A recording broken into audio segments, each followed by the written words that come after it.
Monsieur le directeur, mon général, mesdames et messieurs les officiers et sous-officiers, mesdames et messieurs les conservateurs, professeurs et chercheurs, mesdames et messieurs, chers collègues, chers étudiants, puisqu'il y en a, chers amis, que ce soit le célèbre roman de Joseph Kessel, L'Armée des Ombres, décrivant l'action clandestine de résistants français au destin tragique durant l'occupation, que ce soit l'ouvrage de l'historien Sébastien-Yves Laurent, Politique de l'ombre, consacré à la surveillance et au renseignement étatique en France, que ce soit le recueil de témoignages par le journaliste Jean-Christophe Notin, Les guerriers de l'ombre, les agents clandestins de la DGSE parlent pour la première fois, paru en 2018, ou enfin, et par exemple, l'ouvrage collectif à paraître à l'automne 2019, La part de l'ombre, Histoire de la clandestinité politique au XXe siècle,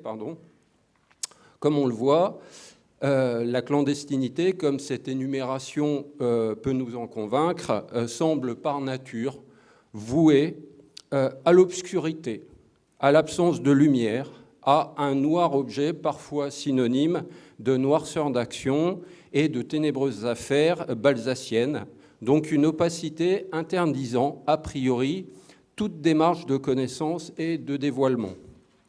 Et pourtant, de l'ombre à la lumière, il n'y a peut-être qu'un pas. On voit en effet immédiatement qu'il y a un paradoxe à employer ce terme d'ombre et d'associer au secret pour ensuite, et l'associer au secret, pour ensuite néanmoins évoquer, décrire et analyser durant plusieurs centaines de pages des pratiques cachées prétendues occultes. Ainsi, en 2009, Wolfgang Krieger entame sa synthèse sur l'histoire des services de renseignement en constatant que, je cite, « le vieux préjugé selon lequel il ne serait pas possible de travailler scientifiquement sur l'histoire des services secrets n'a plus cours depuis longtemps ». Fin de la citation. Les ouvrages, colloques et séminaires consacrés à ces sujets, notamment par Sébastien-Yves Laurent et Olivier Forcade, qui regrettent de ne pouvoir être avec nous aujourd'hui, et dont il faut souligner l'action pionnière et encore très très active. Donc ces travaux ont ouvert des pistes fécondes, mais encore relativement neuves.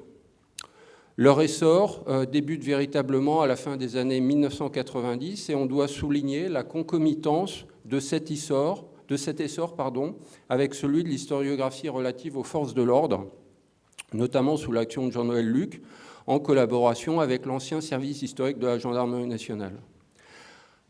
Alors, durant cette journée, même s'il sera bien question de services secrets, entre guillemets, d'agents clandestins, entre guillemets, la pluralité des institutions, services et époques envisagées soulignera, on l'espère, que la clandestinité d'État excède largement leurs seules activités, comme on aurait facilement tendance à immédiatement le penser, à cause de représentations nourries par les nombreuses fictions écrites ou les nombreuses fictions audiovisuelles qui relatent des histoires d'espions. Fiction, mais aussi mémoire, recueil de témoignages et autres souvenirs d'agents de terrain ou de responsables qui font florès ces dernières années.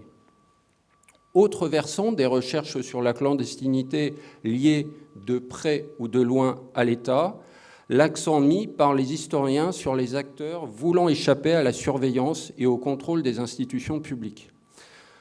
Par exemple, c'était la perspective choisie lors d'un colloque en 1977 consacré à la clandestinité du Moyen-Âge à la Première Guerre mondiale.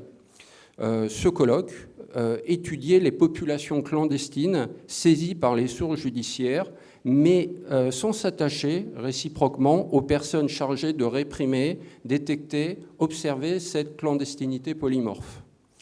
Plus proche de nous, la journée d'études organisée à l'automne 2015 à l'Université Paris 8, intitulée « Histoire de la clandestinité, concept, pratique, usage politique », envisageait le passage à la clandestinité comme la conséquence d'une résistance à l'autorité, donc comme un choix individuel et collectif. La clandestinité était ainsi définie comme le fait d'entrer dans l'illégalité et de s'y maintenir, que ce soit pour préserver des pratiques religieuses interdites ou pour former une opposition politique. En mai 2017, le colloque « La part de l'ombre » Action clandestine et imaginaire du complot, 20e, 21e siècle, organisé à l'université Panthéon-Sorbonne, ou en 2018, le colloque Être clandestin, expression et représentation, colloque organisé à Dijon par l'université de Bourgogne. Ces deux colloques portaient principalement attention à celles et ceux qui tentent de se dérober au regard d'un Léviathan qui pourrait avoir l'aspect d'Argus. La clandestinité mise en lumière aujourd'hui, enfin mise en lumière, on l'espère, sera tout autre, puisqu'elle sera le plus souvent conséquence de l'autorité plutôt que résistance à celle-ci. Action dans un cadre juridique plutôt qu'illégalisme. Tout autre, on verra bien si effectivement c'est le cas. On se demandera si cette clandestinité d'État n'a pas quelquefois à faire avec cette clandestinité que cet État entend combattre. En effet, nous verrons qu'à vouloir établir des frontières épistémologiques trop rigides, l'historien se retrouve vite débordé par la porosité des registres d'action et vite prisonnier de catégories trop bien définies a priori. Ainsi, les intervenants qui se succéderont aujourd'hui présenteront au contraire les modalités par lesquelles l'État tente de lutter contre ces clandestins, voire comment l'État se fait lui-même clandestin par des organisations et des modes d'action spécifiques. Cette discrétion est depuis sa création associée par nature aux services de renseignement, par exemple comme la DGSE, ou à des méthodes d'intervention militaire de contre-guérilla durant la décolonisation, ou plus récemment aux méthodes d'antiterrorisme. Néanmoins, et de façon peut-être moins attendue, on verra que la clandestinité trouve aussi un terrain d'élection et d'exercice parmi les forces de l'ordre. Si on a l'habitude du policier infiltré qui enquête anonymement depuis le récit des aventures de François Vidocq, on sera peut-être plus surpris de découvrir que la gendarmerie aime à quitter son uniforme, et oui, de temps en temps, aime à quitter son uniforme pour investir depuis assez peu de temps, finalement, au regard de son histoire séculaire, pour investir une dimension où la présence de ces enquêteurs surprend. Surprend, en tout cas, si l'on prend garde, si l'on prête garde, à des débats récurrents et anciens, en France comme en Belgique, sur la nécessité de permettre aux militaires à qui sont confiées des missions de police d'agir discrètement, voire clandestinement. Si a priori l'expression clandestinité policière peut sembler un oxymore, dans le cadre démocratique d'un État de droit, les pratiques, en fait, les usages, révèlent au contraire une congruence en de multiples cas de figure, conjoncturelle certes, mais peut-être plus étonnamment sur un plan structurel, comme on le verra. Cette journée d'études, me semble-t-il, est inédite à l'échelle française. Inédite d'abord car elle embrasse un large horizon chronologique partant de la première moitié du XIXe siècle jusqu'à notre époque immédiate, tout en s'autorisant des comparaisons avec l'étranger plus ou moins proches.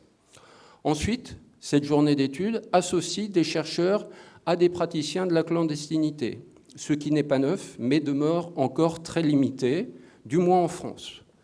Alors, cette association est moindre que nous ne l'aurions voulu pour ces praticiens de la clandestinité, puisqu'évidemment, comme vous pouvez le comprendre, il n'est pas facile d'obtenir une parole et encore plus un visage d'agents dont la dissimulation constitue autant un mode opératoire qu'une protection vitale. À ce titre, nous n'en sommes que plus reconnaissants à la Direction générale de la Gendarmerie nationale d'avoir accepté le principe d'une telle communication, décision facilitée par la délégation au patrimoine de la gendarmerie et son chef, le colonel Vidal. Troisième élément de ce caractère relativement inédit, le croisement des clandestinités militaires et policières, la gendarmerie se situant au carrefour de ces deux mondes. On pourra d'ailleurs se demander si cela constitue un atout pour la gendarmerie ou plutôt une difficulté. La définition du terme clandestinité, entre guillemets, semble simple, évidente même, comme la plupart de ces notions usées par l'habitude de l'emploi. On l'associe aussitôt au secret, à la dissimulation, à l'ombre, à cette opacité déjà évoquée. Les dictionnaires ajoutent que les clandestins se soustraient par nécessité aux représentants de l'autorité en place et vivent en marge des lois, échappent à la procédure normale. Or, l'articulation de ces deux propositions de définition pose immédiatement problème. Pour ne prendre que la figure du général de Gaulle, on voit déjà la discordance entre la clandestinité de sa position vis-à-vis de l'État français, qu'il condamne à mort, et une action résistante publique qui se veut largement diffusée, avec cet appel fondateur du 18 juin, dont son auteur fit tout pour qu'il ne restât pas confidentiel, justement. Autre difficulté, quand la clandestinité se niche au sein même des services secrets, comme ce fut le cas, mais est-ce révolu, en dépit des déclarations officielles, pour la division des opérations clandestines de la CIA, ou comme en atteste le recueil de témoignages d'agents de la DGSE par Jean-Christophe Notin, qui met en lumière l'existence d'un service clandestin, entre guillemets, au sein même du service Action. Donc des agents dont les missions ne sont connues que de deux ou trois personnes au sein d'une unité, elle-même perçue comme la plus impénétrable. Or, si ces agents sont bien secrets, entre guillemets, et même très secrets au sein du secret, si on peut dire, ils n'agissent jamais, du moins le prétendent-ils, ils n'agissent jamais en marge des lois. On est même étonné de voir à quel point leurs faits extraordinaires, au sens propre, peuvent s'inscrire dans la procédure normale d'une demande budgétaire de moyens financiers, ou le compte-rendu de la perte d'un téléphone lors d'une mission périlleuse et anonyme en zone ennemie à plusieurs milliers de kilomètres de Paris. Alors nous ne multiplierons pas les exemples de cette difficulté à définir la clandestinité, comme le titre même de cette journée a voulu le souligner. Il n'existe donc pas une clandestinité, mais des formes différentes et parfois éminemment variées. Donc des formes éminemment variées, un peu comme ces matrioshkas, ces poupées russes qui s'emboîtent, qui ont la même forme, mais pas les mêmes dimensions, et qui présentent chacune des aspects dissemblables. De façon encore plus ténue, on verra aussi que la clandestinité au sein des armées ou des forces de l'ordre, peut consister à dissimuler à l'institution, à son entourage ou à ses supérieurs, des convictions ou des modes de vie que la discipline et ou la morale dominante ne tolèrent pas et même sanctionnent. On peut ici évoquer la fréquentation plus ou moins ostentatoire de la messe par les officiers français au début du XXe siècle, une fréquentation étroitement surveillée par les commissaires de police et dont l'affaire des fiches révéla la finalité avant tout politique. Ces convictions cachées, ce peut être aussi l'antimilitarisme parmi les appelés, un antimilitarisme qui a fait au printemps dernier l'objet d'un colloque dont le service historique de la défense était partenaire. Convictions de militaires ou de policiers en faveur des indépendantistes pendant les guerres de décolonisation ou, au contraire, soutien aux tenants de la domination impériale, comme l'OS, à rebours des processus politiques enclenchés. Autre et dernière facette de ce que j'appellerais les passagers clandestins des institutions qu'ils habitent, celles et ceux dont les mœurs sont jugées contraires à la morale commune dans leur milieu professionnel. Un milieu qui n'est pas que professionnel quand le logement des militaires en caserne rend la vie moins privée et l'intime moins secret. 4 séances rythmeront cette journée. D'abord et tout naturellement, nécessairement pour l'historien, pour le chercheur, la question des archives de la clandestinité. Comment, pourquoi, par qui et pour quelle finalité conserver la trace de ce qui est dissimulé par l'État ? Est-il légitime et même raisonnable de divulguer ce qui a relevé du secret d'État, voire de sa raison ? La logique de la transparence démocratique ne joue-t-elle pas contre la sécurité de celles et ceux qui l'ont servi ? Deuxième moment, une séance qui tentera de voir comment la clandestinité, qui apparaît contradictoire avec la logique de l'État démocratique, est pratiquée, nommée et peut-être normée par ce dernier. Après la pause méridienne, en début d'après-midi, la 3e séance s'attachera plus précisément aux acteurs de la clandestinité et aux espaces que celle-ci peut recouvrir, espaces géographiques comme sociaux. Enfin, la dernière séance de la journée s'attachera particulièrement à la façon dont l'État et ses agents luttent contre la clandestinité, voire la répriment, en tirant d'ailleurs des enseignements pour leurs actions secrètes. Le professeur André Villon, directeur de la recherche scientifique au service historique de la Défense, conclura nos échanges en mettant en lumière, à l'époque moderne, la genèse de pratiques ultérieurement développées. Alors, avant de donner la parole au président de séance et au premier conférencier de cette journée, de manière peut-être un peu moins formelle, je souhaiterais m'associer aux mots de monsieur le directeur, monsieur Pierre Loger, pour d'abord remercier madame Julie Legac et monsieur Gilles Ferragu, maîtresse et maître de conférence à l'université Paris-Nanterre et de l'Institut des sciences du politique, d'avoir accepté d'intégrer le service historique de la Défense comme partenaire de ce vaste projet dédié aux clandestinités. Clandestinité sous toutes leurs formes, comme ils vont vous l'expliquer ensuite. Mes remerciements appuyés et vraiment les plus sincères aux intervenants et aux intervenantes et intervenants de cette journée qui auront accepté notre invitation, permettant ainsi la réalisation de ce programme ambitieux.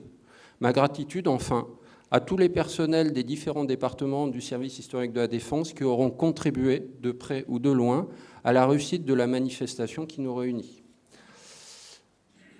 Je cède maintenant la parole à madame Julie Legac et monsieur Gilles Ferragu pour présenter le projet Clandestinité, au pluriel, dans lequel cette journée s'insère.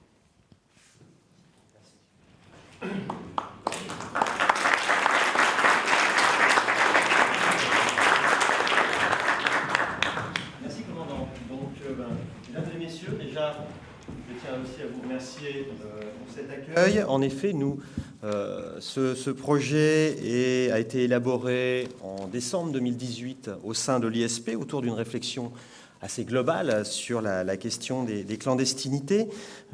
C'était un projet qui avait été inspiré, moi, de mon point de vue, par une petite phrase de Théodore Adorno dans les Minima Moralia qui disait qu'il considérait qu'il n'existait pas de vraie vie dans la fosse. Et il apparaît par nos spécialités tant Madame Legac et moi-même que si, il y a des vraies vies dans la fosse, que ce soit dans le monde de la clandestinité politique et du terrorisme, que ce soit dans le monde militaire, et je pense qu'aujourd'hui on va l'expertiser un peu. Donc déjà, je salue à travers moi et à travers nous, c'est l'ISP, donc une UMR du CNRS, ainsi que l'Université de Nanterre, qui vous remercie de nous associer à cette journée joliment organisée par le SHD ainsi que par le commandant Lopez, que nous remercions. Journée qui nous amène à réfléchir là aussi, et très rapidement, vous me pardonnerez de faire mon historien, mais sur quelques petites questions. Comme vous l'avez remarqué, on va s'intéresser à la clandestinité d'État. Or, voilà, quand on va aux sources, c'est-à-dire à l'origine même du terme, je vais prendre deux références en termes de dictionnaire. Le Littré qui considère, je cite, que la clandestinité est le vice d'une chose faite en secret, contrairement à la loi, comme en matière de possession et de mariage. Donc, on est bien à la fois dans une affaire extrêmement morale, ou en tout cas moralisée. L'État n'est pas en l'affaire, on parle de vice.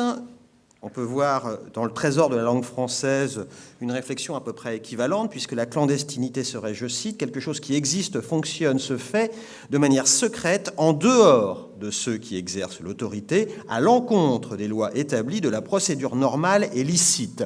On va donc parler aujourd'hui de transgression, puisque manifestement l'État, lui aussi, fait de la clandestinité. Alors, la question de cette transgression va de pair, et vous avez raison de réfléchir à la dimension culturelle de l'affaire aussi, avec finalement une clandestinité qui est à la fois une violation de la loi, j'imagine que ce n'est pas forcément ce qu'on va faire aujourd'hui, mais aussi un ailleurs un petit peu exotique, mystérieux, dans lequel se dissimule le secret, la raison d'État, les complots, la criminalité, ou simplement les marges du système.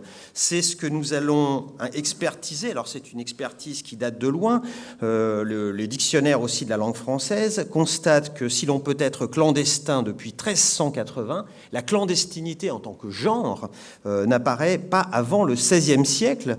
Donc, on est à la fois dans l'illicite, mais un illicite qui a mis du temps à émerger, et un objet protéiforme que cette journée va permettre de fixer et de délimiter, un objet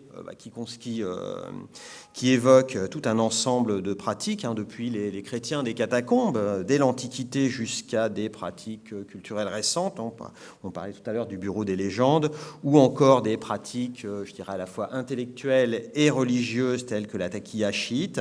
L'idée, donc, c'est de s'intéresser à ce cadre global de la clandestinité, d'observer la clandestinité à la fois comme des pratiques, mais aussi comme un schéma qui s'applique à diverses situations, qui intéresse le rapport aux normes, qui touche à la fois le migrant, l'établi des années 70, l'espion, le terroriste, qui intéresse diverses institutions, les services de renseignement, certes, mais aussi les églises, les partis politiques, les syndicats, les clubs sportifs même, et ou les divers circuits économiques. Je pense qu'on a un objet extrêmement large et je remercie encore une fois le SHD et le commandant Lopez d'avoir, dans le domaine spécifique de l'action de l'État, dans le domaine militaire comme dans le domaine des services, engagé une réflexion pour préciser cet objet et élaborer petit à petit une réflexion sur le concept même de clandestinité. On va sortir la clandestinité de son flou et de son secret pour en faire un objet scientifique à part entière. Donc je vous remercie déjà et je cède maintenant la parole à ma collègue pour continuer cette réflexion. Merci beaucoup. Merci beaucoup. À mon tour de remercier très sincèrement l'ensemble du service historique de la Défense, son directeur, et l'ensemble des personnels qui ont contribué à l'existence de cette journée, et aussi le commandant Lopez qui a construit scientifiquement cette journée. Je me réjouis tout particulièrement de cette coopération naissante et fructueuse entre l'Université de Paris-Nanterre et le service historique de la Défense, du fait de ma grande fréquentation des archives ici au cours de ma thèse. En quelques mots, brièvement, je voudrais présenter à mon tour certains éléments de réflexion autour de cette notion protéiforme de clandestinité telle que nous l'avons conçue, telle que nous avons réfléchi, notamment au cours de cette première journée d'études que nous avions, cet atelier de réflexion qui avait lieu en décembre 2018. Une des premières choses à laquelle nous avions été confrontés, c'était d'envisager différents degrés de clandestinité, d'envisager également de distinguer des pratiques clandestines et être clandestin et montrer qu'il y avait des enjeux distincts. Et ce qui nous intéresse dans ce grand projet, c'est de savoir comment les différents sens sociaux vont pouvoir appréhender cet objet protéiforme. Quelques questions brièvement sur qui nous intéresse. D'abord, la première chose, peut-être la plus évidente, la question de la clandestinité nous semble devoir être interrogée en termes politiques. Dans quelle mesure les clandestins sont-ils mus par un projet politique, ce qui implique bien sûr de distinguer une clandestinité choisie, clandestinité subie. Ça implique de réfléchir évidemment, là encore, sur les différentes formes de clandestinité. Et comment vont s'articuler en conséquence ses ambitions politiques et le retrait de la société dans la clandestinité. C'est également une approche anthropologique de la clandestinité que nous souhaitons développer.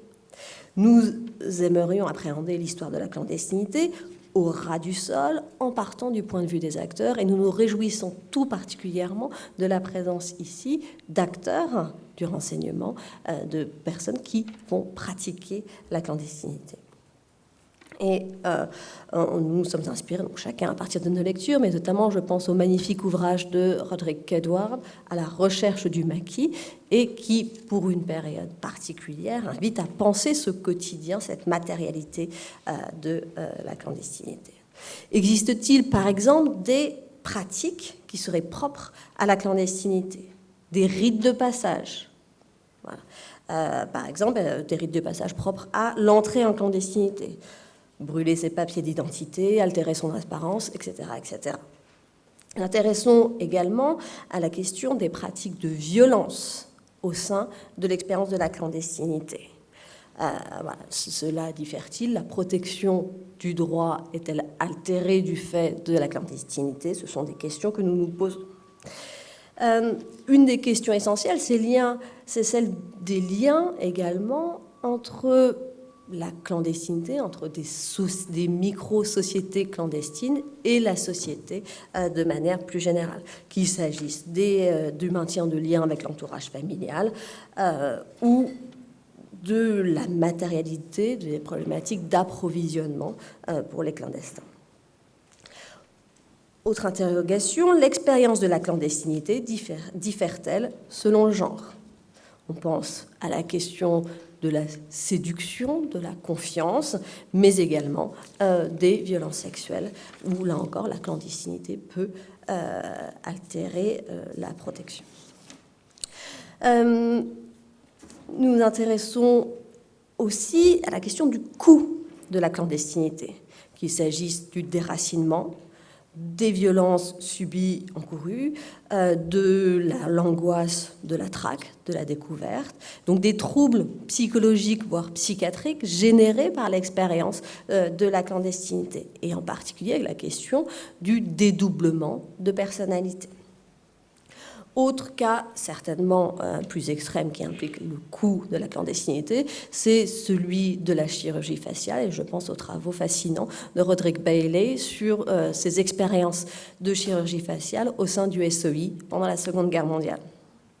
Enfin, c'est l'imaginaire associé à la clandestinité. On a parlé beaucoup des films. Nous sommes certainement très nombreux à regarder le Bureau des légendes dans cette salle, ou d'autres œuvres littéraires et cinématographiques qui montrent à quel point cet objet de la clandestinité fascine ou peut repousser. En tout cas, il y a une certaine séduction associée à sa clandestinité, au mystérieux et peut-être à l'univers nocturne, à l'ombre qui lui est associé. Comme vous le voyez, ce projet souhaite donc mobiliser différentes disciplines, qu'il s'agisse de l'histoire évidemment, mais du droit, des réflexions d'ordre plus géographique sur les espaces de la clandestinité que Laurent a évoqué, ou encore la psychologie.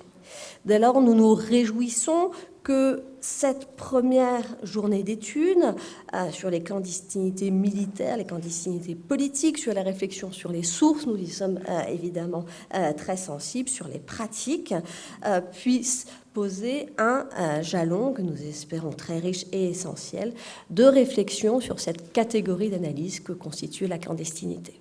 Et je vous remercie une nouvelle fois.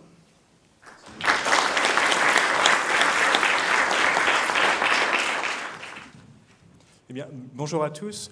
Donc, je suis Pierre Chancerelle, le chef du département des fonds d'archives ici au Centre historique des archives à Vincennes. Je remercie vraiment les organisateurs de cette journée d'avoir ménagé un temps de présentation des sources. Je pense qu'effectivement, pour une journée d'études comme celle-ci, la présentation des fonds, elle est importante. La présentation des fonds disponibles, elle est importante. On a déjà eu des éléments de ce sujet dans la présentation, dans l'introduction de la journée. Évidemment, on ne fait pas d'histoire sans source, ça va de soi, mais sur un sujet comme la clandestinité, la question se pose vraiment. Depuis le début de la journée, j'ai entendu un vocabulaire utilisé qui fait vraiment écho à ce que entendent les archivistes au sujet des fonds qu'ils conservent. On a parlé d'opacité versus ouverture, d'ombre versus lumière. Tout ça, c'est des questions qu'on se pose, nous archivistes, régulièrement, quotidiennement. Et donc, sur la clandestinité, je pense qu'on a un sujet qui alimente beaucoup de fantasmes aussi sur la question des sources, qu'elles soient publiques, qu'elles soient privées, des sources qui sont produites par le ministère des Armées, mais aussi par des institutions civiles. Vous verrez que ces questions sont abordées au cours de cette première partie. Donc je pense que c'était vraiment important de pouvoir revenir sur cette question. Je vais peut-être présenter les intervenants au fur et à mesure de leurs interventions. Donc on va commencer avec Frédéric Eguiner, qui est chargé d'études de documentaire principal et avec qui j'ai le grand plaisir de travailler puisque c'est mon adjoint. Frédéric a œuvré au classement, au traitement, à l'ouverture des archives du BCRA produites pendant la Seconde Guerre mondiale et conservées au service historique de la Défense. Et donc c'est précisément sur ce sujet qu'il va intervenir. Donc je lui laisse la parole. Alors, comme vous le savez, l'action clandestine et plus globalement la vie clandestine est un phénomène marquant dans l'histoire de la Seconde Guerre mondiale. Mais ce phénomène, de par sa nature même, a laissé peu de traces et en tout cas peu d'archives. D'où les difficultés pour les historiens d'étudier cette thématique. Alors aujourd'hui, et depuis même plusieurs années, de nouveaux fonds d'archives s'ouvrent et permettent aujourd'hui justement de travailler sur ce sujet. Et donc notamment les archives du BCRA qui sont donc l'objet de mon propos d'aujourd'hui. Alors peut-être en introduction, je vais vous rappeler ce qu'est le BCRA et ce que sont les archives du BCRA conservées au SHD.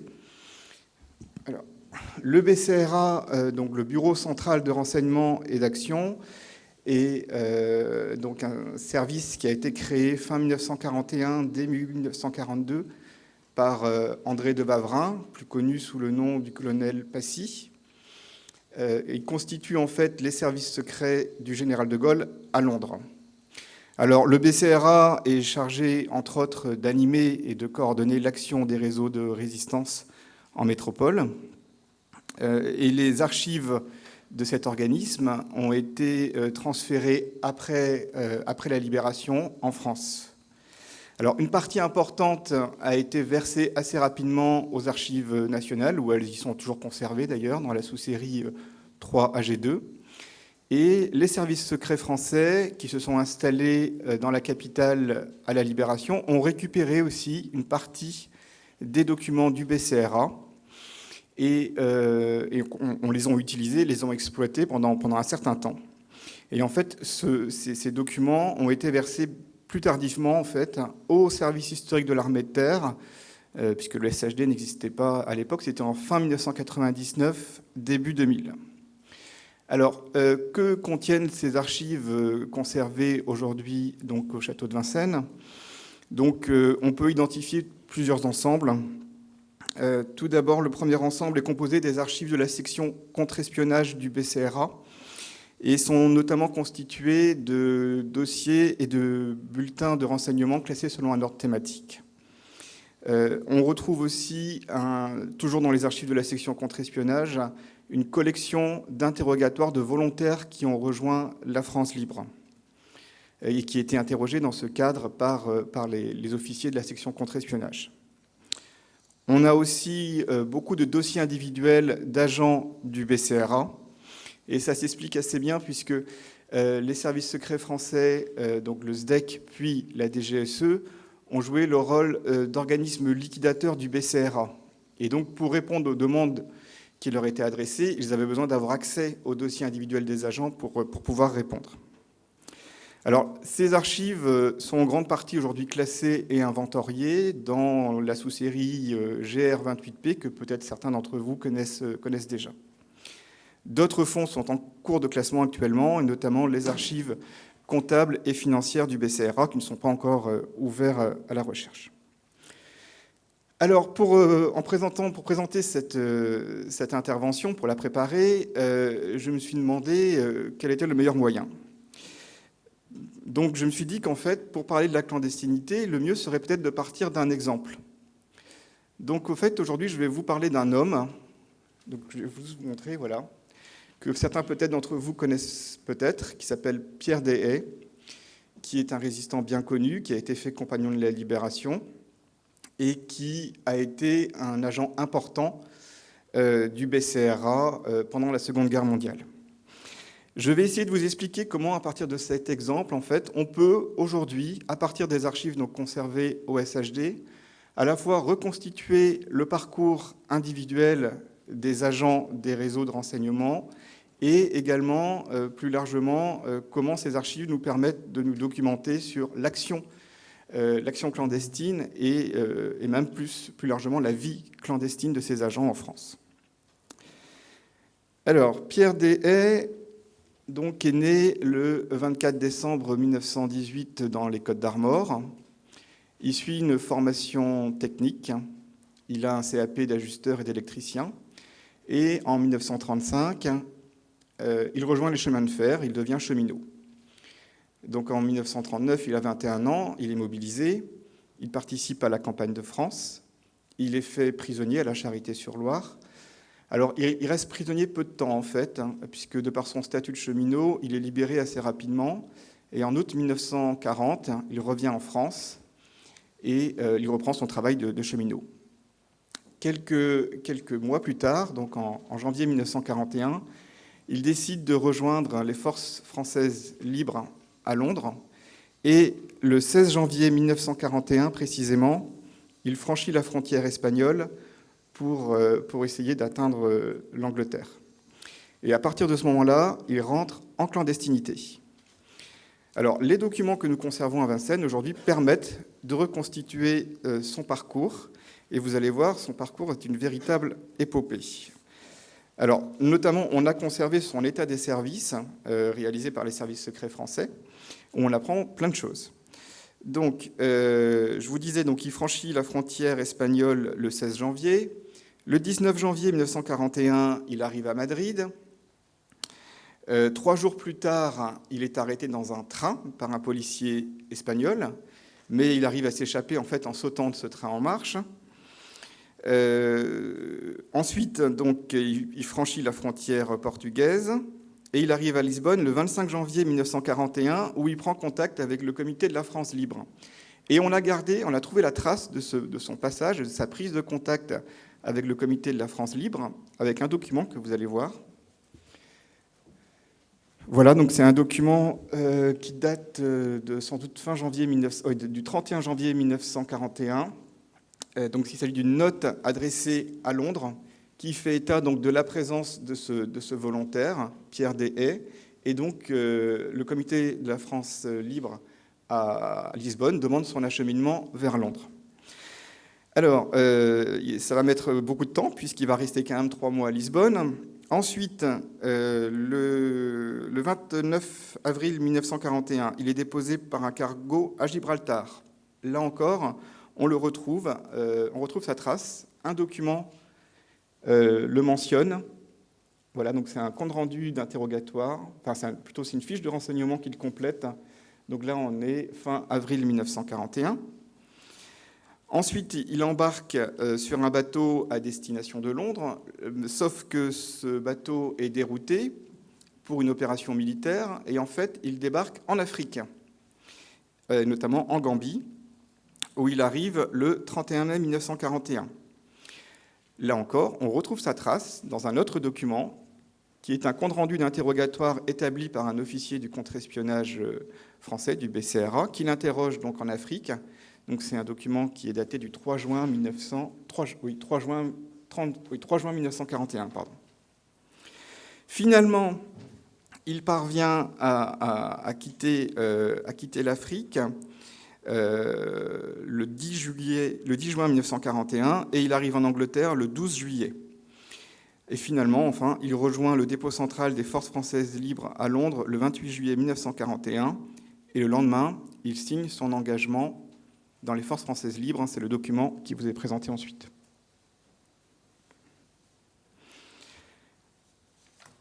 Alors, Pierre Deshaies, donc une fois qu'il est à Londres, va s'engager assez rapidement, va être affecté assez rapidement dans les services du BCRA.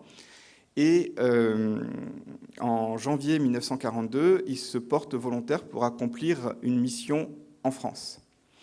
Alors, on a dans les archives actuellement conservées à Vincennes le dossier préparatoire de cette mission qui s'appelle la mission Rhodes. Rhodes, pourquoi ? Parce que c'est le pseudonyme utilisé par Pierre Deshaies. Alors, vous allez le voir, il a plusieurs pseudonymes. On l'appelle Rhodes, on l'appelle Jean-Pierre, on l'appelle Mussel-Major. Enfin, il a plusieurs pseudonymes, mais c'est surtout Rhodes qui est utilisé. Et ce qu'il faut savoir, c'est que ces envois en mission ont été validés directement par le général de Gaulle. On a l'ordre de mission signé par le général de Gaulle. Et les services du BCRA étaient chargés de préparer de manière très fine l'envoi en mission de ces agents. Alors Pierre Deshaies va être formé, va être entraîné. Il va subir un stage d'instruction de parachutisme. On va également lui donner une nouvelle identité. Donc dans le document suivant... Oui, donc, vous pouvez c'est après. Donc ça, c'est l'ordre de mission signé par le général de Gaulle.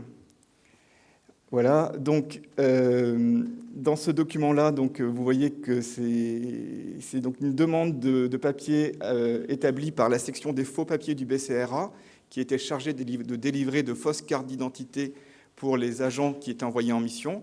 Et donc là, on apprend que Pierre Deshay, qui va s'appeler, alors je ne vois plus le nom qu'il va utiliser dans la clandestinité. Enfin voilà, je crois que c'est Lebert, voilà. Donc en fait, en France, il va être connu sous le nom de Lebert. Donc il a une nouvelle identité, on lui confie également des codes radio pour pouvoir communiquer avec Londres, hein, c'est le document qui suit. Donc voilà, là, donc, il a deux codes, un code anglais et un code français pour échanger avec Londres. Et puis enfin, évidemment, il emporte avec lui des effets personnels. Dans le document suivant, vous allez voir donc, les différents vêtements qu'il apporte avec lui en mission. Pierre Deshay est finalement donc parachuté sur le sol français au nord de Châteauroux dans la nuit du 22 au 23 décembre 1942. Pierre Deshay va rester jusqu'à la libération en France, ce qui est assez exceptionnel. Il n'a pas été arrêté, donc, alors ce n'est pas le cas de beaucoup d'agents qui ont été parachutés à cette époque-là. Il n'a pas été inquiété, il n'a pas été arrêté, il va connaître plusieurs missions. Il va être notamment organisateur du réseau opératoire de la région A, donc la région du Nord, et il va être également chef du bureau des opérations aériennes de la région Nord. Alors, il faut savoir que pendant toute sa présence en France, Pierre Deshay va rester en contact régulier avec Londres, et grâce aux archives que nous conservons, on peut suivre son activité pendant toute cette période. Il y avait 3 moyens pour les agents implantés en France de communiquer avec Londres. Le premier moyen, c'était le câble radio. Nous conservons un carton entier, complet, des câbles radio transmis par Rhodes, donc par Pierre Deshay, à Londres.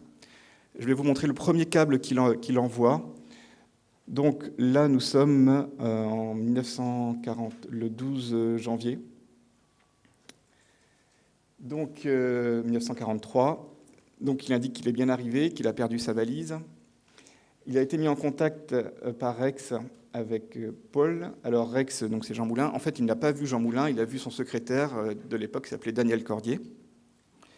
Donc un peu plus tard, il va rejoindre Lille, où il va commencer vraiment son activité de chef du réseau opératoire.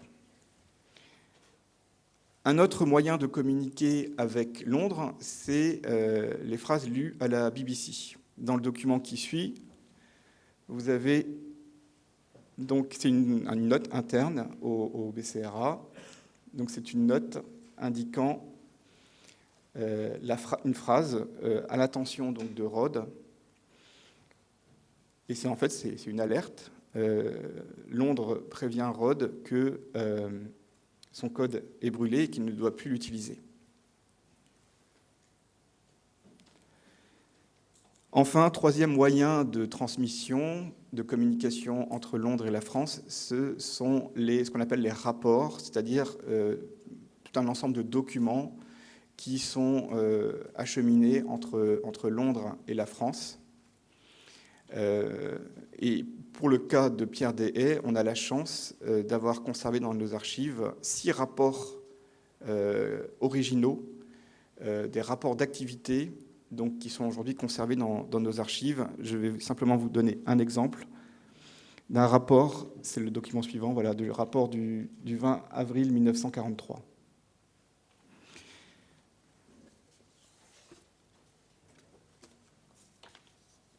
Alors, je voudrais juste m'arrêter vraiment sur ces rapports parce qu'ils sont passionnants. Vraiment, là, pour le coup, ils nous plongent vraiment dans le feu de l'action, là, au plus près des événements. Donc, à partir de ces rapports, on apprend beaucoup de choses sur la manière de travailler de Rhodes, sur ses contacts avec Londres, bien sûr, mais aussi sur les relations qu'il noue avec les organisations et les mouvements de résistance. Ces rapports nous apportent aussi beaucoup d'éléments sur la manière dont Pierre Deshay vit sa clandestinité. Et ça, c'est vraiment intéressant. Dans un rapport, par exemple, du 9 août 1943, il écrit, donc, je cite, Les derniers événements m'obligent à changer mon signalement. Voudriez-vous m'envoyer au plus tôt un jeu complet de papier d'identité, photo avec moustache, Paris ou environ, ainsi qu'un costume beige ou marron, une gabardine beige, ainsi que quelques paires de chaussettes. Vous trouverez les dimensions sur le croquis ci-joint. Alors, ce qui est intéressant, c'est que ces rapports, donc vous le voyez, sont très vivants, ils ne sont pas secs du tout, ce ne sont pas des rapports administratifs. Et dans ses écrits, Rod n'hésite pas à donner son point de vue, à exprimer son opinion sur ce qui se passe, sur la situation en France. Et vous citez un extrait assez intéressant. Dans un rapport du 5 septembre 1943, il écrit, je cite, « Concernant mes rapports avec les mouvements OCM Libération, je dois dire que je suis parfois loin de trouver auprès des dirigeants l'esprit de collaboration qui devrait animer des personnes luttant pour la même cause. Lorsque je vois les dévouements multiples et désintéressés des éléments constituant ces mouvements, je suis écœuré de voir cet esprit de résistance littéralement saboté par ceux qui dirigent ces mouvements. » Donc on le voit bien, dans ces documents transparaissent aussi des sentiments exprimés par Pierre Dehaye. Alors, parfois c'est de la satisfaction, c'est de la joie quand une opération s'est bien déroulée. Parfois, on ressent un certain agacement, une certaine frustration dans ses propos. Par exemple, je vais vous citer le premier rapport qu'il écrit donc à son arrivée. Donc je cite, « Comme déjà annoncé, je suis bien arrivé. Malheureusement, la réception a été lamentable. Un seul l'assurait, pas de refuge ni de moyens de transport. En conséquence, tous les bagages ont dû être abandonnés dans la nature, à peine cachés. Je ne sais pas ce qu'il est advenu du reste, mais en ce qui me concerne, ma valise contenant tous mes effets personnels a été perdue, ce qui, entre parenthèses, ne m'a pas surpris. » Enfin, je terminerai en disant que dans ces rapports, on touche aussi, je pense, à l'intimité même de Rod. Il fait très souvent référence à sa vie affective. Il écrit à sa femme, qui est à Londres, régulièrement. Il transmet des courriers. Et puis, ses parents sont en France. Et je vais vous citer, pour terminer, un extrait d'un rapport. Il écrit à propos de sa famille, donc en avril 1943. Donc je cite, « Le mois dernier, je n'ai pas reçu de courrier. J'espère ce mois-ci être plus chanceux, car si le moral est toujours excellent, il m'arrive tout de même de désirer des nouvelles des miens. » Un peu plus loin, « À l'attention de mes parents, pourriez-vous faire passer vers la fin mai le message suivant. André, Annie et Jacques Ferrier ont bien fêté les 2 anniversaires et fêteront prochainement le 3e. » Voilà. Donc, en conclusion, simplement en 2 phrases, je vous dirais que ces archives sont vraiment très intéressantes pour tous ceux qui s'intéressent à la Seconde Guerre mondiale, à l'action de la résistance. Mais je pense que ces fonds d'archives sont aussi un outil vraiment très intéressant pour travailler sur la clandestinité en tant qu'objet d'étude même. Et vous le voyez, ces documents montrent bien qu'on peut aller très loin dans l'étude de la vie de ces hommes de l'ombre. Je vous remercie.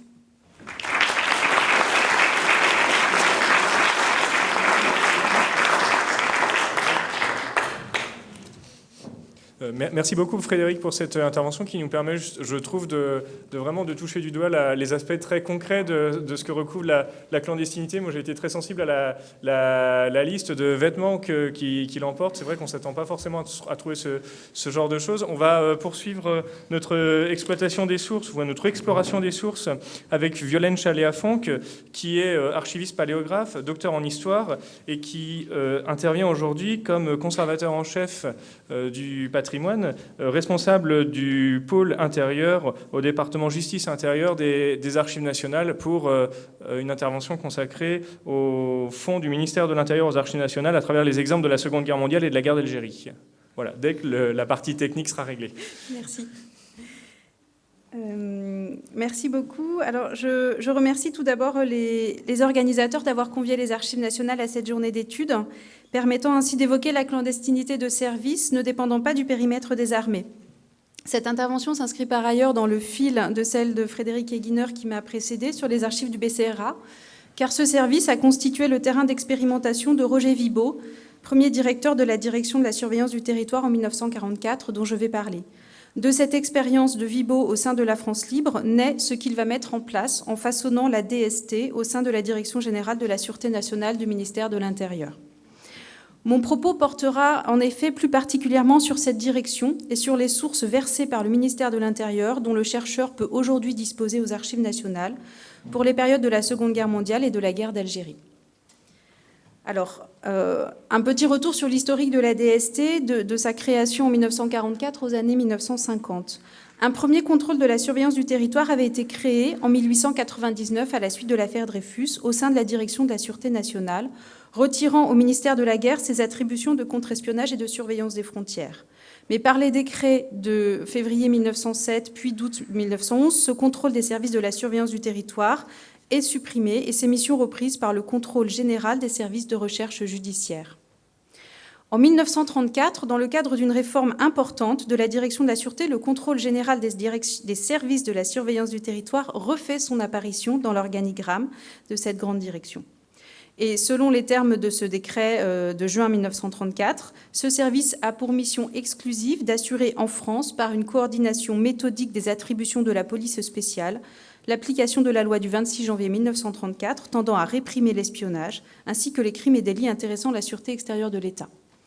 Pendant la Seconde Guerre mondiale, en novembre 1942, les autorités d'occupation allemandes interdisent à la France le maintien en exercice de ses services de contre-espionnage.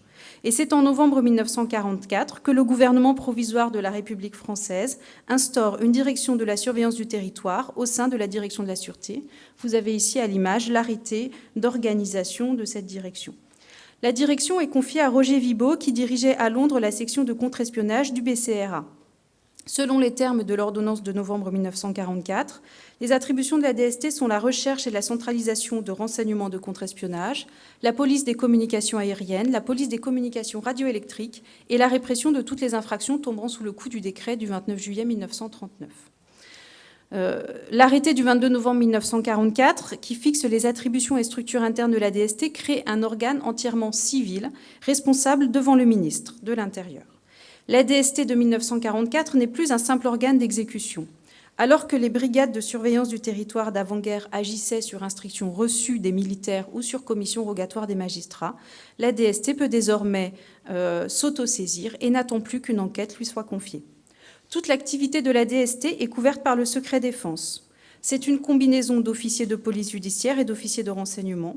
Tous ces commissaires et inspecteurs sont protégés par le secret militaire. Enfin, tous les hommes de la DST relèvent directement et uniquement du directeur de la surveillance du territoire, échappant ainsi à l'autorité des préfets. À la différence des renseignements généraux du ministère de l'Intérieur, qui n'était qu'une police d'information pure, pas du tout opérationnelle d'après les mots de Roger Vibaud, pas du tout habilitée à des tâches de police judiciaire et pas de compétences pour fonctionner sur Paris, la DST effectue ses recherches, la centralisation de l'information et l'exploitation sur l'ensemble du territoire, y compris Paris et la Seine. Pierre Levergeois, un ancien de la DST, décrit ainsi dans son livre paru en 1978 la vie réelle d'un fonctionnaire de la DST. Méthode, routine, recherche d'archives, bavardage avec Pierre ou Paul, attente, échec provisoire, et on recommence. La surveillance du territoire, toujours dans ces mots, est uniquement composée de fonctionnaires de police régulièrement recrutés par concours et assujettis aux règles du Code de procédure pénale, exactement comme leurs collègues de la police judiciaire ou de la sécurité publique. Or, la matière est différente et les procédés d'enquête presque toujours en marge. Situation intenable pour celui qui veut faire quelque chose. Alors, on triche, on tire sur l'élastique, on flirte avec les règles de procédure, on les titille, et finalement, on est bien obligé de les transgresser. Comme on a la volonté d'atteindre ces objectifs, on commet de temps à autre des actes quelque peu illégaux, exactement comme les membres des groupes Action de tous les services d'espionnage du monde, qui, eux, n'étant pas soumis aux lois, ne s'embarrassent pas de préjugés. Du point de vue de son organisation, la DST se compose de services centraux, dont le service d'études de documentation et d'exploitation, de brigades de surveillance du territoire à l'échelon local, de postes de contrôle de la circulation aérienne et de centres d'écoute et brigades de la police de la radio. Roger Vibaud est nommé officiellement directeur de la DST le 1er décembre 1944. Il obtient la création d'un service central de manipulation, jusque-là chasse gardée des militaires, pour reprendre ces termes, et d'avoir l'exclusivité de la manipulation des agents sur le territoire national. Il définit ainsi les caractéristiques de sa création, cohésion interne, discipline fantastique et surtout centralisation de faire. Il s'agit de concentrer le secret dans un minimum de personnes et de diviser le travail par un cloisonnement des services pour garantir ce secret. Je terminerai ce bref historique en citant encore Roger Vibeau, qui décrit ainsi le fonctionnement interne de sa direction. Alors qu'en 1939, les brigades de la surveillance du territoire, simple service exécutif et répressif, ne disposaient d'aucun organe de recherche et de centralisation du renseignement, je crée en 1944 un service central de recherche et d'exploitation. C'est-à-dire que non seulement nous allons faire notre propre renseignement grâce à nos services actifs s'occupant de la recherche, des surveillances, des filatures, des interrogatoires, des procédures, mais par le truchement d'un service de documentation qui comprendra des sections spécialisées en province, nous allons en même temps engranger soigneusement cette masse de renseignements et beaucoup d'autres informations venant des sources les plus différentes. Les fonctionnaires de la documentation particulièrement versés dans la connaissance des SR étrangers tiendront à jour la liste des agents et correspondants adverses, étudieront leur psychologie, leurs méthodes, s'efforceront en partant de là d'imaginer leurs objectifs futurs, ce qui permettra d'orienter en conséquence les investigations de nos services actifs. Ainsi, la documentation sera-t-elle notre radar, une sorte de contre-espionnage prévisionnel. Chaque fois qu'un agent étranger sera démasqué et arrêté, les experts de la documentation centraliseront et analyseront les résultats de nos inspecteurs, prépareront des schémas d'interrogatoire et interviendront comme conseillers techniques au cours des auditions. C'est encore la documentation qui sera chargée de l'étude en profondeur des procès-verbaux d'interrogatoire et éventuellement du décryptage des documents saisis. J'insiste plus particulièrement sur le rôle de la documentation, puisque, ce que je vais vous exposer dans un deuxième temps, elle constitue principalement les archives de la DST versées aux archives nationales à nos jours. Donc, on peut passer au deuxième visuel. Les archives de la DST versées à ce jour aux archives nationales après collecte auprès du ministère de l'Intérieur portent exclusivement sur la Seconde Guerre mondiale. Il s'agit justement des dossiers de la documentation. Aucune archive de fonctionnement ou relative au travail d'exploitation et de manipulation n'est disponible. Je précise également que dans le domaine de la collecte des archives auprès des départements ministériels, les archives nationales ne se trouvent pas directement en contact avec les ministères producteurs. C'est là le rôle des missions des archives ou des services d'archives constitués au sein de ces départements ministériels et dans le cas qui nous intéresse, la mission des archives de France auprès du ministère de l'Intérieur. 15 versements effectués entre 1999 et avril 2019 regroupent aujourd'hui près de 21 000 dossiers issus de cette documentation, soit 160 mètres linéaires d'archives. Leur collecte a été réalisée en 2 périodes et toujours dans le cadre d'un mouvement d'ouverture des archives de la Seconde Guerre mondiale porté par une décision politique. On observe à peu près un versement par an entre 1999 et 2011, portant sur un total de 9 000 dossiers qui étaient alors soumis au délai de communicabilité de 60 ans, ramené à 50 ans avec la loi de 2008. L'arrêté du 24 décembre 2015 portant ouverture d'archives relatives à la Seconde Guerre mondiale a eu pour conséquence d'une part de rendre ces dossiers librement communicables par dérogation générale et d'autre part de relancer la collecte qui s'était interrompue entre 2011 et 2016. Ce sont ainsi 4 nouveaux versements qui ont pu avoir lieu entre 2016 et avril 2019, soit 91 mètres linéaires d'archives sur les 160 mètres que j'évoquais tout à l'heure. En 2016, plus de 8 000 dossiers nouveaux sont entrés et en 2019, 3 000 dossiers les ont rejoints. Un instrument de recherche unique donne accès à l'ensemble du corpus. Ces dossiers portent uniquement sur des affaires relatives à la Seconde Guerre mondiale qui ne connurent pas de ramifications dans la période de la guerre froide ou ensuite. Ils ne proviennent pas directement de la DST, car celle-ci, dès 1948, avait transmis ces dossiers au fichier central de la Sûreté nationale. Même si Roger Vibeau était de fait opposé à la recréation d'un fichier central unique pour tous les services de la Direction générale de la Sûreté nationale en 1946, il a dû de fait se plier à l'esprit de cet outil centralisé et y faire archiver ces dossiers référencés LICI, L-A-K-I, pour liquidation de la collaboration. En 1970, leur volume au sein du fichier central est évalué à 28 000 dossiers. En revanche, les fichiers qui donnent accès à tous ces dossiers sont bien demeurés au sein de la DST. Dans les derniers versements, les dossiers les plus récents sont ouverts en 1947. Et certains se clôturent exceptionnellement dans les années 60 ou 70, mais uniquement pour les affaires de colombophilie et de contrôle des émissions radioélectriques. Alors, pour vous présenter très rapidement ces dossiers, les dossiers les plus anciens ont été ouverts par les services de la surveillance du territoire à Vichy. C'était ceux qui portaient la couverture bleue sur la diapositive précédente. Dans la période de Vichy, la surveillance va porter principalement sur les milieux étrangers, aussi bien militaires, internés et civils, les personnes en relation avec les commissions d'armistice allemandes et italiennes et les passages de frontières et de lignes de démarcation. À partir de 1942, je l'ai dit, la DST est mise en sommeil. À la reprise de son activité à l'automne 1944, l'activité va se concentrer principalement sur la surveillance et les interrogatoires des personnes soupçonnées d'avoir travaillé au service des renseignements étrangers, notamment allemands, avec un ensemble global qui est fait avec un terme générique, quel que soit le service exact pour lequel la personne avait travaillé, s'il s'agissait de l'Abwehr, de la Gestapo ou du Sicherheitsdienst. On interroge également et on surveille, enfin on procède à des enquêtes des personnes qui ont travaillé pour d'autres organes allemands, qui se sont livrés au marché noir, suspectés de collaboration économique et politique, d'avoir participé à la Légion des volontaires français contre le bolchevisme, de s'être engagés dans la Waffen-SS. Et puis enfin, les activités traditionnelles de contrôle des émissions radioélectriques et de la colobophilie. Dans la gestion de l'activité de la DST, en fait, sont rajoutés au dossier ancien, au premier dossier offert par Vichy, un numéro 6 dans la numérotation des dossiers. Et à partir de 1944, la numérotation en 6, 6 000, 60 000, 600 000 sera l'indicatif des dossiers de la DST. Alors, quelques diapositives pour vous en évoquer le contenu. Les dossiers comprennent des notes de renseignement, diapositive suivante, des fiches de suspects avec numéro de diffusion, des examens de situation, des procès-verbaux d'audition, des rapports d'enquête, et encore des documents transmis par d'autres services, ici des renseignements fournis par le BEDOC, donc renseignements militaires. Les synthèses d'interrogatoire, sur lesquelles je vais m'attarder un tout petit peu, portent la trace du travail de fichage et de recoupement avec la documentation existante, puisque sont soulignés en violet les noms des personnes qui sont déjà connues de la DST et en jaune celles qui ne sont pas encore connues dans les archives, enfin dans la documentation de la DST. Toute note qui arrive à la DST passe d'abord au service de documentation pour appliquer ce système de couleurs.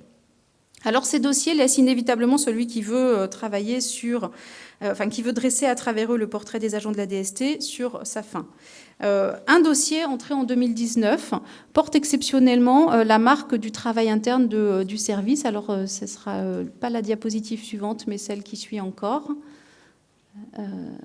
Voilà, donc celle qui suit celle-ci. Voilà. Dans un dossier, on trouve une note signée de la main de Roger Vibaud, datant de février 1947, dans laquelle il fait part de son mécontentement quant à la tenue de ce dossier. Et tout en témoignant du fait que le directeur a lu attentivement ce dossier, cela nous renseigne en creux sur les consignes de travail en vigueur. Il s'indigne qu'on ait pu mélanger dans le même dossier des pièces qui sont relatives à deux personnes distinctes, tout simplement parce que le DEC avait transmis en même temps et sous un même bordereau ces deux renseignements. Il met en cause donc le travail du secrétariat particulier du bureau du courrier qui aurait dû d'emblée faire la distinction, et puis ensuite le travail du fichier qui aurait dû s'apercevoir de l'erreur et ne pas les classer sous le même dossier. Il pointe également des retards dans la transmission d'informations aux renseignements généraux et il souligne le fait que dans les correspondances auprès des renseignements généraux, on fait état des informations transmises par le DEC alors qu'il n'en était pas, ce n'était pas nécessaire. Enfin, il conclut en disant « Je demande à l'exploitation de redresser les erreurs commises et de méditer sur cet exemple ». Alors le dossier conservé aujourd'hui, nous l'avons dans les diapositives suivantes. Sous le numéro 632-092, on n'a bien plus qu'une seule personne, c'est Selma Speth. Et le dossier qui concerne l'autre personne qui était mélangée dans ce premier dossier ne nous a pas encore été versé, c'est le dossier concernant Pomereux d'Aligre. La liste des pièces nous montre bien que l'erreur a été rectifiée, on n'a bien que des pièces qui concernent une seule et unique personne dans ce dossier. À la diapositive suivante, on peut voir que les notes qui sont conservées dans ce dossier portent elles-mêmes les traces des rectifications, puisque vous avez une note du 12 mars 1946 où vous avez un repentir dans les numéros, puisqu'il a été numéroté 632-092, puis 649-130, puis renuméroté 632-092. Et la note du 10 février 1947 porte une nouvelle annotation de Roger Vibaud, rectifier ce numéro de dossier, je ne veux plus voir Selma Speth dans le même dossier que Pomereux d'Aligre. Et puis en dessous, deux annotations qui montrent à quel point il y a pu y avoir une petite hésitation, puisqu'une première annotation, nécessaire fait, dossier 642-930 a été ouvert à Selma Speth, raturé. Nécessaire fait, le dossier 642-930 a été ouvert à Pomereux d'Aligre. Nous retombons sur nos pieds, le dossier 632-092 est bien celui de Selma Speth. Alors il faut nécessairement trouver d'autres sources pour compléter cette approche dans les fonds conservés aux Archives nationales, qui sont pour la majeure partie encore soumis au délai de communicabilité de 50 ans et qui comprennent, dans certains cas, des pièces protégées par le secret de la défense nationale. Alors ainsi, c'est la diapositive suivante, les dossiers de l'inspection générale de l'administration du ministère de l'Intérieur comprennent-ils sous la cote F1A 4600 un rapport de 23 pages datant d'octobre 1947 qui porte sur l'organisation et le fonctionnement de la DST, qui examine et critique l'organisation des secteurs et brigades de la DST et qui propose un certain nombre de conclusions que je ne vous livrerai pas dans le détail. Vous les trouvez reproduites sur 3 diapositives consécutives. Mais effectivement, le rapport revient sur le fait que l'existence de la DST est inhérente à la notion d'État, que la composition de cette direction sur le territoire, la compétence de la surveillance du territoire sur le territoire national est totale, qu'elle ne peut être qu'un service autonome et que son action doit être strictement contrôlée. D'autres fonds d'archives vont pouvoir compléter ces approches. Les fonds de la Direction générale de la Sûreté nationale, puis de la Direction générale de la police nationale, en particulier les dossiers produits au niveau du cabinet du directeur général, qui comprennent des documents relatifs à l'attribution et au fonctionnement de la DST. Je vous ai reproduit ici quelques documents librement communicables. Donc une note relative aux cartes SNCF et à la difficulté d'utilisation de ces cartes. Et puis une toute petite note manuscrite griffonnée qui fait état que dans les dépenses annuelles de 600 000 francs, le budget de la DST représente 35%, donc le même volume que des dépenses qui ressortent directement du cabinet du ministre.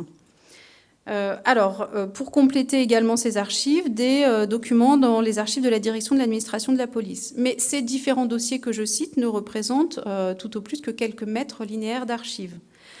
Alors, une autre piste s'offre au chercheur qui devra cependant patienter encore au moins 2 ans, comme l'archiviste, avant de pouvoir en vérifier la pertinence. Il s'agit en effet des dossiers de carrière versés par le bureau des commissaires et personnels en civil de la Direction générale de la police nationale, conservés sur le site de Fontainebleau des Archives nationales et qui seront prochainement transférés à Pierrefitte-sur-Seine.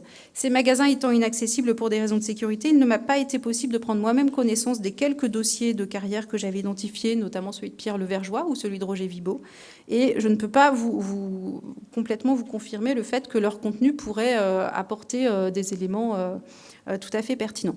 Je terminerai enfin avec le cas de la guerre d'Algérie, puisque nous conservons dans un versement d'archives des documents qui retracent très nettement l'activité de la DST pendant cette période. En effet, si les dossiers de la documentation postérieure à la liquidation de la collaboration ne sont pas encore accessibles, et qu'il semble qu'à l'époque où la DST était dirigée par Marcel Chalet entre 1975 et 1982, des éliminations importantes ont été pratiquées pour ce qui a trait à la période de la guerre d'Algérie, l'activité de la DST pendant cette même période peut se documenter à travers un ensemble versé par les renseignements généraux. Il s'agit des archives du bureau de liaison. En décembre 1961, le ministre de l'Intérieur, Roger Frey, souhaite engager la DST dans la lutte contre l'OAS. Mais afin de permettre à cette direction de pouvoir s'engager dans cette lutte tout en respectant le périmètre de ses activités ordinaires que sont le contre-espionnage et la recherche d'intelligence avec des puissances étrangères principalement, se met en place ce groupe voulu avant tout comme opérationnel dénommé Bureau de liaison.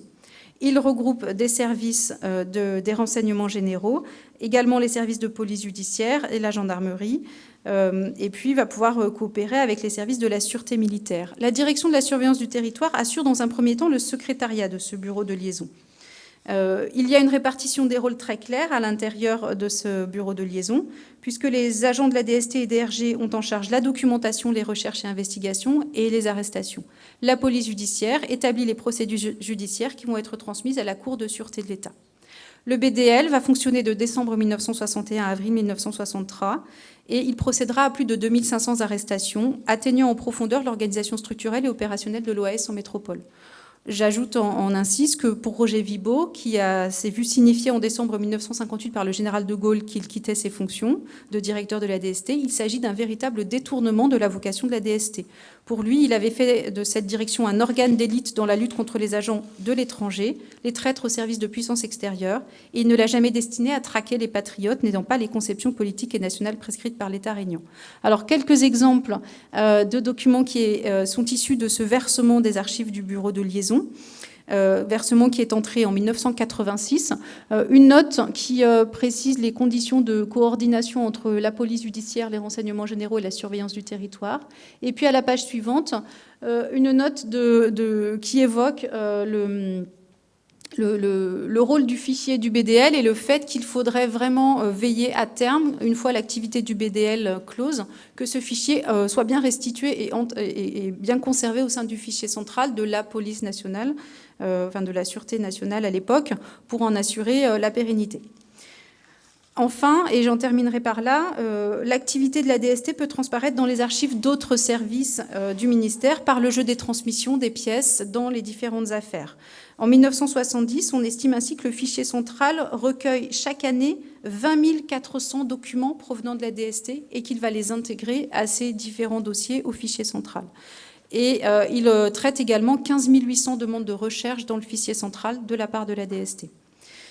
Je conclurai mon propos en soulignant la nécessité absolue aujourd'hui de recourir aux sources privées, archives et témoignages, en attendant la mise en archive définitive de la production documentaire de la DST, dont la DGSI a aujourd'hui hérité.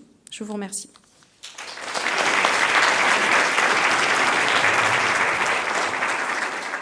Bonjour à tous. Tout d'abord, j'ai intitulé cette intervention « Le silence et l'interdit et les archives de la clandestinité dans les fonds privés du service historique de la Défense ». Et donc, ça va concerner toutes les sources que l'on peut trouver dans les documents qui ont été confiés aux différents services historiques jusqu'à la création du SHD. Documents produits malgré le silence et l'interdit, les archives des activités clandestines et les papiers secrets ou prohibés se retrouvent volontiers dans les fonds privés. Leur nombre est restreint, le contexte même de production clandestine favorisant leur destruction pour des questions de sécurité. Elles existent néanmoins et peuvent, pour celles qui sont conservées dans les fonds privés, être classées en 3 catégories. Les archives d'organisations clandestines, les publications d'organisations clandestines et enfin les documents secrets ou interdits. De ce point de vue, je présenterai moins des clandestinités d'État que des documents relevant davantage des fonds privés. Si on veut passer à la diapositive suivante. Donc, un petit premier mot sur les fonds privés. Pierre Chancerel a donné une idée de leur ampleur. Donc, il faut savoir qu'on appelle, c'est un peu un abus de langage, on devrait appeler ça normalement des entrées par voie extraordinaire, qui sont constituées de dons et de dépôts qui nous sont faits par des particuliers ou des associations, d'achats et de documents revendiqués auprès des libraires ou des sociétés de vente volontaire parce qu'ils sont des documents publics. Elles représentent effectivement un peu plus de 5000 fonds qui proviennent donc des archives de la guerre et de l'armée de terre, des archives de la marine, des archives de l'armée de l'air, des archives de la gendarmerie et depuis 2007 des archives de la défense. Elles sont constituées donc d'archives privées, donc dans lesquelles on va trouver l'ensemble des typologies qu'on peut trouver dans la production, qui peut être celle d'un particulier ou d'une association, donc des lettres, des notes, des carnets, des mémoires, des cartes postales, et d'archives publiques, donc qui sont la production de l'administration militaire, des papiers de fonction, de commandement, et ainsi de suite. Pour ce qui est, si on peut passer à la diapositive suivante. Donc je commence par les archives d'organisations clandestines. Et donc on a plusieurs fonds qui sont relatifs à des activités de renseignement, comme le fonds du colonel Payol. Mais dans la mesure où ils seront amplement présentés par ailleurs, j'ai choisi de m'attacher plutôt à vous présenter une large variété de typologies puisées dans les fonds de 3 organisations clandestines que l'on ne s'offusquera pas, j'espère, de voir ici rassemblés, à savoir le réseau de résistance à Libye, l'organisation de l'armée secrète et le Fonds de libération nationale algérien. En commençant par le réseau à Libye, qui est donc fondé en juillet 1940 par Georges Charado et poursuit son activité sur l'ensemble du territoire jusqu'à la libération. Il compte jusqu'à 450 agents et fait du renseignement au profit de l'Intelligence Service grâce à des postes émetteurs-récepteurs clandestins. L'histoire du réseau est riche. Je n'en retiendrai aujourd'hui que les éléments qui nous intéressent, à savoir les missions qu'opère son fondateur au profit des services de renseignement français dès 1936, qui permettra de bénéficier d'une expérience qui se transparaît dans les succès d'une réseau d'une part, mais également dans le professionnalisme de son action et de la production de documents.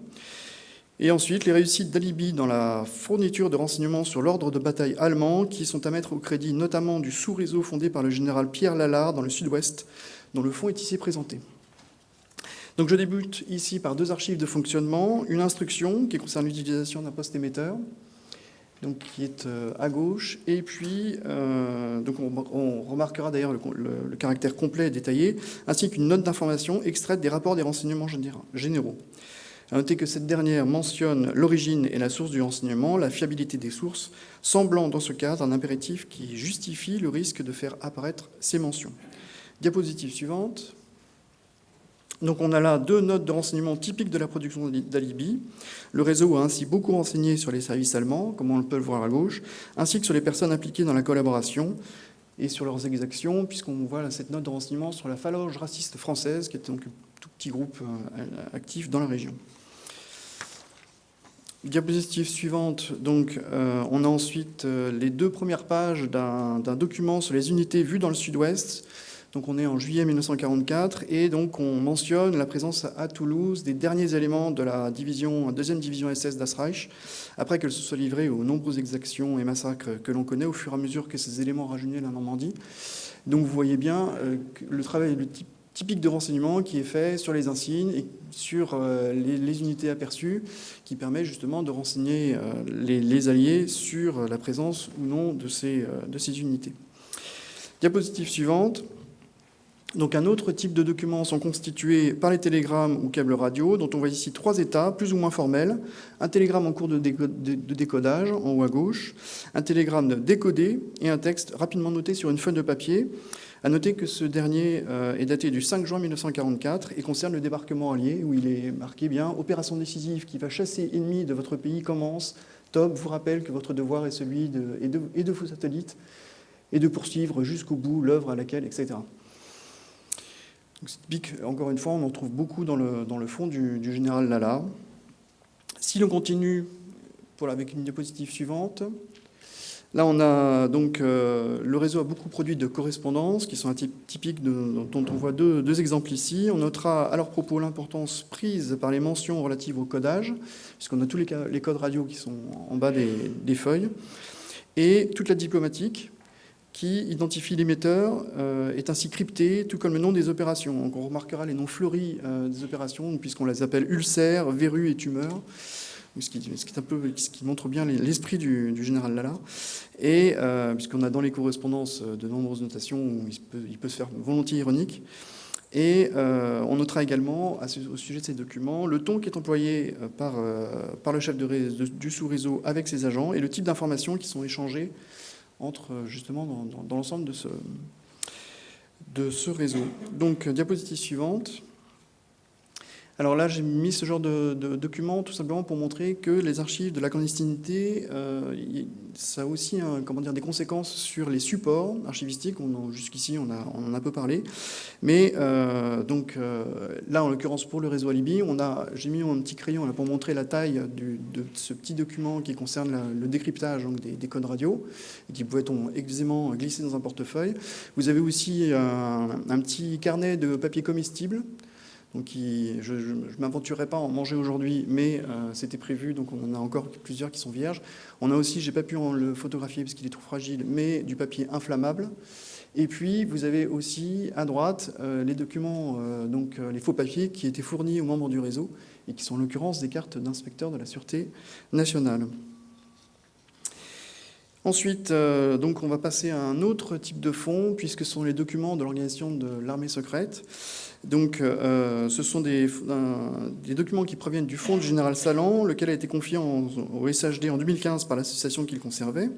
Ce fonds représente 30 mètres linéaires et 347 articles et contient en premier lieu les papiers de fonction du général Salan de 1942 à 1960 en Indochine puis en Algérie, des papiers personnels, notamment sur son procès en 1962 et sur ses livres, ainsi que de l'iconographie et de la documentation complète le fond. Et parmi les papiers personnels figure ainsi un dossier constitué d'archives de l'OS. On voit ici une production typique avec un programme politique d'une part et une instruction. Donc on voit bien à quel point il y a une reprise un peu de ce qui est la culture administrative des officiers avec des éléments qui sont bien identifiés, avec simplement le sigle de l'OS qui est clairement inscrit au frontispice en affirmation de l'existence de l'organisation. Donc si on peut avoir la diapositive suivante. Donc voici deux correspondances. L'une a un soutien. On marquera d'ailleurs que le nom du destinataire a été découpé. Et puis l'autre a un quotidien, en l'occurrence Le Figaro, auquel l'OAS reproche sa position. Donc on voit que dans tous les cas, l'organisation a eu le souci de donner un aspect très officiel à ses productions, en faisant apparaître la diplomatie classique de cette période. Donc toujours surmonté à gauche, en tout cas, du sigle de l'OAS. Ensuite, en parallèle, sur la diapositive suivante, Alors on a peu évidemment d'archives de production du FLN. Néanmoins, voilà une correspondance qui est à gauche, donc qui incite le correspondant à verser sa dîme au mouvement. Et puis à droite un communiqué qui aborde le torpillage de la conférence de Tunis. Et qui est assez typique de ce qui est produit à l'époque. Sur la diapositive suivante, on voit des formulaires de condamnation à mort, donc qui sont bilingues et frappés simplement du tampon du FLN. Et vous voyez donc qu'on utilise ces formulaires de manière à ce que les cadres puissent les remplir autant que de besoin. Et ça permet de bien voir, en les mettant en parallèle avec les documents de l'OS, à quel point la culture administrative des cadres de ces deux organisations clandestines pouvait être différente. Donc, l'ensemble de ces documents révèle ainsi une similitude avec les pratiques administratives officielles dans la production des papiers de fonctionnement et dans la transmission du renseignement d'organisations clandestines. À condition que la formation des cadres et le contexte de production et de conservation des documents offrent les conditions humaines et matérielles nécessaires, ces documents bénéficient ainsi de la précision apportée par les savoirs d'État formalisés au XIXe siècle, notamment dans la sphère militaire. Je passe à la deuxième partie de cette présentation avec les publications d'organisations clandestines, en revenant donc à l'OS, puisque certaines organisations ont œuvré effectivement dans la propagande et la contre-propagande via les supports d'information classiques disponibles selon les époques. Les tracts sont largement représentés dans cette catégorie de documents, ainsi que les bulletins d'information. Les typologies sont de ce fait beaucoup moins nombreuses que dans les papiers de fonctionnement, raison pour laquelle ne sont présentés ici que quelques exemples assez typiques. Donc le premier concerne à nouveau l'OS, sont toujours extraits du même fond, et il s'agit de tracts que l'organisation a produits en nombre et en diversité, en fonction des buts qu'elle s'était donnés, qui impliquaient de se rallier les populations françaises de métropole, tout comme les musulmans d'Algérie. À ces supports, à droite, s'ajoute un exemplaire de la publication de l'organisation intitulée « La voix de l'OS », et vous remarquerez le sous-titre qui est « Organe d'information et de combat », preuve que la lutte a également lieu aux yeux de l'OS sur le terrain de l'opinion. Sur la diapositive suivante, en parallèle, des publications d'autres types d'organisations clandestines qui sont les organisations antimilitaristes, dont les militants appelés du service national doivent assurer clandestinement la distribution au sein des casernes. Le journal Crosse en l'air, qu'on voit à gauche, est publié par le comité de défense des appelés et connaîtra plusieurs numéros avant de s'éteindre. Et vous avez à droite un document qui est publié par la Ligue communiste révolutionnaire, incitant donc les appelés à refuser de partir pour la guerre du Golfe.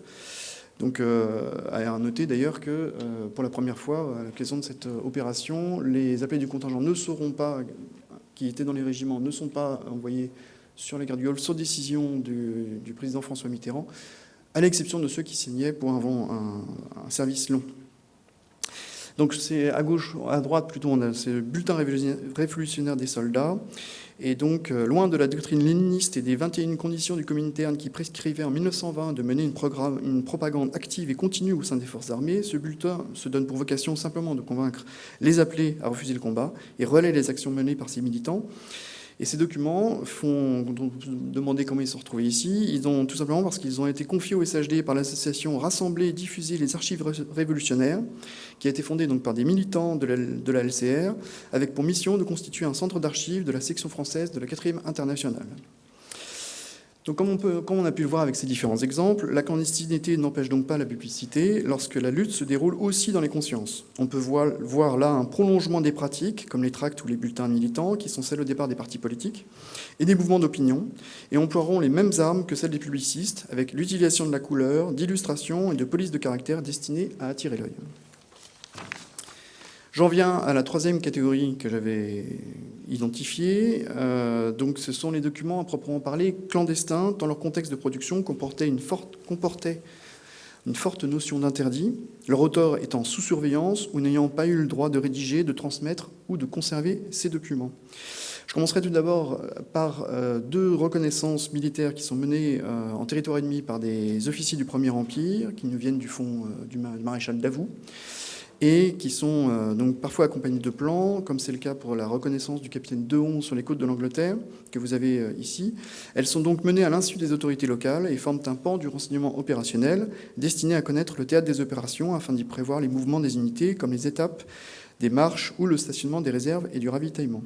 Le fonds confié au dépôt de la guerre au XIXe siècle par la famille du maréchal Davout en comprend plusieurs de ces reconnaissances, qui sont donc bien dans les papiers de l'état-major du maréchal. On voit avec la reconnaissance menée en Pologne par le général Wolokodziec à quel point le propos peut être parfois très général et se rapprocher des mémoires dressées par les officiers et aujourd'hui conservées dans la série 1M des archives de la guerre. Ces documents témoignent également de l'acculturation des officiers aux pratiques des armes savantes, ainsi que la formalisation progressive des savoirs d'État, comme la géographie, la topographie, la statistique descriptive et quantitative, en matière de renseignement opérationnel, qui aboutira pour les reconnaissances à l'adoption de plans types destinés à faciliter l'utilisation de ces documents par le commandement. Les documents suivants proviennent de personnes incarcérées. La question du support est dans ce cas cruciale pour ces productions, tout formalisme a évidemment disparu, le temps étant suivi des correspondances privées ou du journal intime. Si on peut avoir la diapositive suivante. Donc voici en premier lieu les correspondances du commandant Jean Blatt, qu'il envoie à sa famille. Donc Jean Blatt est un officier d'artillerie, vétéran de la Première Guerre mondiale. Il est démobilisé en 1942 et s'engage à 49 ans dans le réseau sécurité militaire en France Travaux Ruraux, donc organisé par le colonel Payeul, autrement dit. Il est arrêté en janvier 1943, interné à Fresnes, puis à Compiègne, avant d'être déporté à Buchenwald, puis transféré au château d'Eisenberg, où sont envoyés les Français qualifiés de personnalités otages. Donc les correspondances que vous avez ici sont les correspondances qui ont été rédigées à Fresnes, à l'insu des gardiens, qui sont rédigées sur de petits rectangles de papier de soie, afin de faciliter leur sortie de Fresnes, puis de Compiègne. Donc, vous avez aussi une coupure de journaux où donc le commandant félicite son fils, dont il a vu le nom apparaître parmi les personnes ayant réussi leur baccalauréat. Et donc, sur la diapositive suivante, on voit bien en haut à gauche la petitesse de ces papiers de soie. On retrouve mon crayon qui me permet de donner une échelle à ces petites productions. Et donc, à noter que pour ce qui est du commandant Blatt, lorsqu'il est transféré en Allemagne, il va cette fois avoir le droit d'écrire à sa famille. Donc, vous avez deux exemples d'enveloppes, puisqu'elles ont été conservées dans le fond des correspondances envoyées et reçues. Et ça passera entre les mains, néanmoins, des services de la censure du commandant OSS qui garde le château d'Eisenberg. Donc, je terminerai. Ce seront mes derniers documents avec des carnets tenus en prison dans les années 1980 par des militants du Front de Libération Nationale kanak et socialiste, donc plus connus sous l'acronyme de FLNKS. Ces carnets, au nombre d'une petite dizaine, nous sont parvenus au sein du fonds du maréchal des logis Lambert. Détaché au Haut-Commissariat de la République en Nouvelle-Calédonie, Jean-Marie Lambert a effectué des recherches sur l'histoire de ce territoire au XXe siècle. Et ces carnets, vraisemblablement saisis sur les prisonniers, relèvent autant de manifestes politiques que du journal intime. Ils s'y mêlent confessions, textes politiques, listes de militants et travaux littéraires et artistiques destinés à s'évader de la pensée en prison. On peut avoir la diapositive suivante, parce que là, vous avez un texte politique, et ici, vous avez des pensées. Alors, des fois, ça touche à la poésie, bon, des fois aussi, c'est très illustré par des photos tirées de magazines. Mais donc, si l'on met cela en relation avec ce qu'on avait précédemment, donc vous voyez bien que plus proche des productions privées que ne le sont les papiers de fonctionnement et les publications des organisations clandestines, ces correspondances, ces carnets permettent de mieux approcher la psychologie du clandestin et par elle l'anthropologie de la clandestinité elle-même dans son organisation, ses pratiques et ses acteurs. J'en viens simplement à ma conclusion qui va être très courte puisque c'est juste pour vous dire que, ajouté à tout ce que vous avez vu au cours de cette présentation, l'ensemble de ces documents témoigne bien de la richesse et de l'extrême diversité des archives de la clandestinité conservées au sein des fonds privés du SHD et qui méritent à tout point de vue le nom d'entrée par voie extraordinaire. Je vous remercie de votre attention.